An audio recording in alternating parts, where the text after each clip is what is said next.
I look forward, Mr. President, to talk to you about, obviously, Afghanistan, which is a big issue for us Pakistanis, because stability in Afghanistan means stability in Pakistan.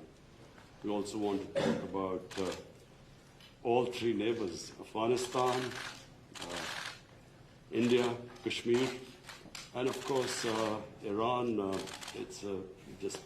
We will discuss the situation there, because all three neighbors of Pakistan. And he lives in a very friendly neighborhood. I mean, as if there are not already enough challenges. Mr. President, after your last meeting with the Prime Minister, you offered to mediate between India and Pakistan over Kashmir. And since then, the situation has gotten more complicated, and India continues to deny or accept any mediation. So where does the offer stand now, and don't you think It would always stand. If I can help, I would certainly do that. And it will be dependent on both of these gentlemen. One without the other doesn't work if you're going to do mediation or if you're going to do an arbitration. But certainly I would be willing to help if both Pakistan, let's say, and India wanted me to do that. I am ready, willing, and able. It's a complex issue. It's been going on for a long time. But if both wanted it, I would be ready to do it. No, but Mr. President, but the only thing is, reverting back to my question in the Oval Office on Kashmir, Yes. the thing is, you are asking both the parties to accept and agree. One is aggressor, violator of the UN resolutions, and plus non-compliance, plus merging Kashmir into its own territory. This is the kind of reporter I like. I like this reporter. And how can you? Are you a member of this team, or are you? I'm not a member of this team. I'm an independent journalist. You're saying what you think. Let me complete my question, Mr. No, but I have to be requested. How can you make an aggressor and an aggressor That's okay. meet and the violation of the UN resolutions? Very fair question or statement. Let me put that one down as a statement if you don't mind. But you're right. You have to have you have to have two parties that want to agree, and when they come, and at some point India may come. I have a very good relationship with Prime Minister Modi. I have a very good relationship with Prime Minister Khan. And if at any time they say, we have some points that we think we can maybe iron out, I think I'd be an extremely good arbitrator. I've done it before, believe it or not, and I've never failed as an arbitrator. I've been asked to arbitrate disputes, pretty big ones from friends, and I've done it in a good, successful fashion. If I can be of help, you know that. If I can be of help, let me know. But you'd have to have the assent also from the other side. Mr. President, Mr. Johnson has now called for a new deal, just momentarily for a new Iran deal. This is the first time he's called for that. I wonder what your reaction to it, and have you discussed that with him? Well, I think that's why he's a winner. That's why he's a man that's going to be successful in the UK, and I think that's great. You're talking about Boris, yes, right? Boris. Boris is a man who, number one, he's a friend of mine, and number two, he's very smart, very tough. And he does want a new deal, because the other deal was ready to expire. It was a very short number of years left. All that money paid and wasted. You didn't have the right to inspect the appropriate sites. You were looking at sites that would never be used to create nuclear. The sites that they would use, we weren't allowed to inspect. What kind of a deal is that? And ballistic missiles. They're allowed to test ballistic missiles and other things. But one of the biggest things is the fact that the agreement is going to expire in a very short number of years. And what kind of a deal is that? We're dealing with countries. You have to go long term. So I respect Boris a lot, and I am not at all surprised that he was the first one to come out and say that. Mr. President, this is the first time. Mr. President, this is the first time. This is the first time. This is the first time. So this is Jahzeb Ali from Airline News TV Pakistan. So this is the first time we get honest leadership like you in America. And in past, I agree with that. This is the first time you've had so in past, in You've past, had a lot of dishonesty, and they've treated Pakistan very badly. so in past, People in my position have treated Pakistan very badly. so in past, I think okay. that I wouldn't say Pakistan has treated us too well either, but maybe there was a reason. And in fact, I think there was a reason for it. So in past you have said that you don't trust Pakistan. So when we have honest leadership, I and trust Pakistan, but people before me didn't, but they didn't know what they were doing. So it's just one of those little problems in life. You know what I do? I trust this gentleman right here. And I do trust Pakistan. I know I have a lot of Pakistani friends living in New York. They're smart. Great negotiators, by the way, in case you had any questions. They're among the toughest negotiators in the world. So you are bringing people. And you know what? It's all going to work out.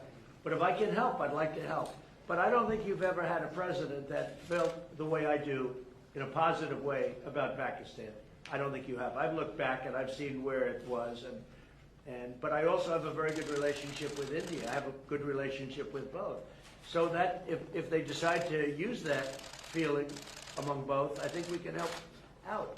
But this has been going on for a long time. So you're. Mr. President, yesterday you shared the stage with PM Modi. He alleged that Pakistan is the hub of terrorism. Do you endorse that or do you disagree with that? Because you said that Pakistan has made a lot of terror Well, I progress. really have been pointing much more to Iran.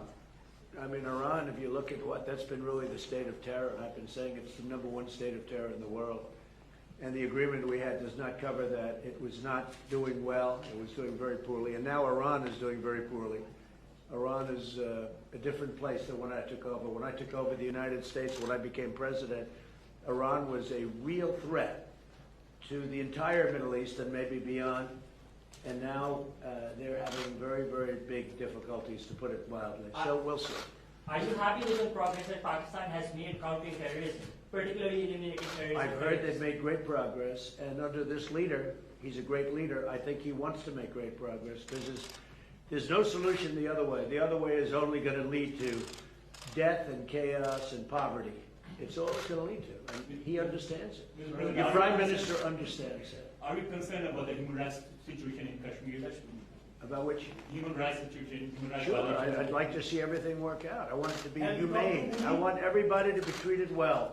You have two big countries, and they're warring countries, and they've been fighting. And I mean, I heard a very aggressive statement yesterday. I don't have to say that. I was there. I didn't know I was going to hear that statement. I had said, but I was sitting there, and I heard a very aggressive statement yesterday from India, from the Prime Minister, and I will say it was very well received within the rule, within the room, the statement itself. That was a big room. There were 59,000 people. But it was a very aggressive statement, and I hope that they're going to be able to come together, India and Pakistan, and do something that's really smart and good for both. And I'm sure there's always a solution. And I really believe there's a solution to that. If you can have the experience, you might find a Nobel Prize. Mr. President. You've asked one already. Go ahead. Quickly. Make 1 second statement. Now, if Go ahead, make a you statement. can solve this outstanding issue of Kashmir, Yeah. very likely and definitely you will be deserving a Nobel Prize on that. I think Peace I'll get a Nobel Prize for How a lot about of that? things. Mr. I think I'm President. going to get a Nobel Prize for a lot of things if they gave it out fairly, which they don't. They gave it out- Mr. President. Well, they gave one to Obama immediately upon his ascent to the presidency, and he had no idea why he got it. And you know what? That was the only thing I agreed with him on. Mr. President. Mr. President. Mr. President. Right, come on. Other than Pakistan and India, the Kashmiri people are suffering last 15 days. They will talk later on, but right now there was human rights violation in Kashmir. 50 days lockdown, no internet, no food, no nothing. So, what do you want to do for Kashmiri people? Where do you find reporters like this? These guys are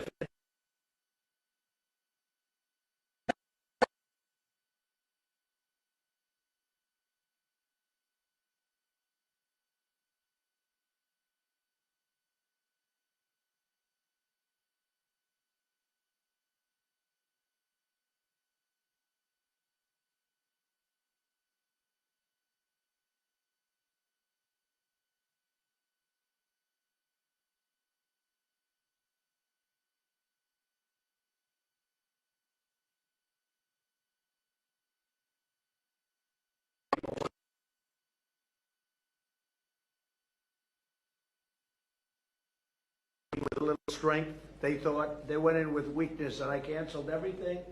We have hit them harder in the last 2 weeks than we've ever hit them before. When do you think the talks could resume again, sir? We'll see what happens, but I will say that the Prime Minister has been very helpful, and he wants to do something. He wants to see something happen, so that's fine. Mr. President, last time. Mr. Prime Minister, would you like to raise the issue of curfew, lockdown, and after atrocities in Kashmir before President of America? You know, Mr. President, I was going to raise it in private, but it needs to be said that for 50 days, 8 million people are under siege by 900,000 troops. And it's a humanitarian issue. And so I was going to say that, were you supposed to meet Narendra Modi now, I would have asked you to at least lift the siege. I mean, it's a huge humanitarian crisis taking place. Okay, so we're going to be talking about that We'll in a little discuss while. that. Mr. Prime Minister, what are your expectations from American President about the Kashmir issue? My expectations, President Trump heads the most powerful country in the world. And the most powerful country in the world has a responsibility. And you know, this, you very kindly wanted to mediate in this. And you also said that both of us, India and Pakistan, has to agree to mediation. But unfortunately, India is refusing to talk to us. So in this situation, I feel that this is the beginning of a crisis. I honestly feel that this crisis is going to get much bigger, what is happening in Kashmir. So we would like to talk about that later. But just the fact that the position of the United States, it's the most powerful country. It can affect the United Nations Security Council. It has a voice.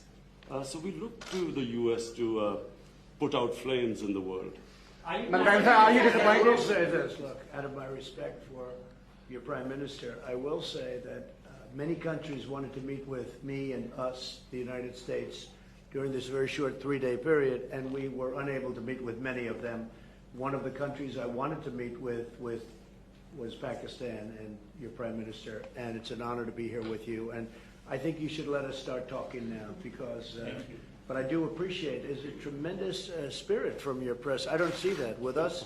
They want to always tear our country down, and with your press, it's really, they would like to see something positive for your country. And I will tell you this, you have a great leader. Yes. And he's a good man, he's a nice man, happens to be a great athlete, not that that matters, but it's always nice. You are a great leader too, sir. We love you. Thank you very much. You take care of yourselves. Thank you very much. Thank you, sir. Thank you.